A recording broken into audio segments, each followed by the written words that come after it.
നമസ്കാരം. കഴിഞ്ഞ ദിവസം CBSE 10ാം ക്ലാസ്സിൽ പഠിക്കുന്ന ഒരു ആൺകുട്ടി ചോദിച്ച ചോദ്യമാണ് ഇവിടെ പറയുന്നത്. CBSEക്ക് ഒറ്റമകൾ സ്കോളർഷിപ്പ് ഇപ്പോൾ നിലവിലുണ്ട്. അതുപോലെ തന്നെ ഒറ്റമകൻ അഥവാ ഒറ്റപുത്രൻ സ്കോളർഷിപ്പ് ഉണ്ടോ എന്നാണ് ചോദിച്ചത്.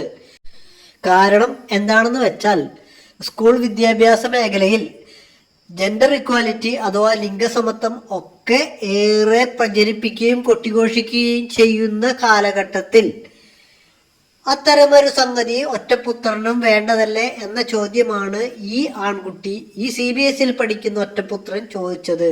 അതിൽ തെറ്റ് പറയാനുണ്ടോ എന്നുള്ളത് മറ്റൊരു വശം. എന്തായാലും നിങ്ങളുടെ ചോദ്യത്തിനോടുള്ള പ്രതികരണം എന്തായിരിക്കും എന്നത് ഒരു വസ്തു തന്നെയാണ്. അത് പ്രതീക്ഷിക്കുന്നു. നന്ദി, നമസ്കാരം.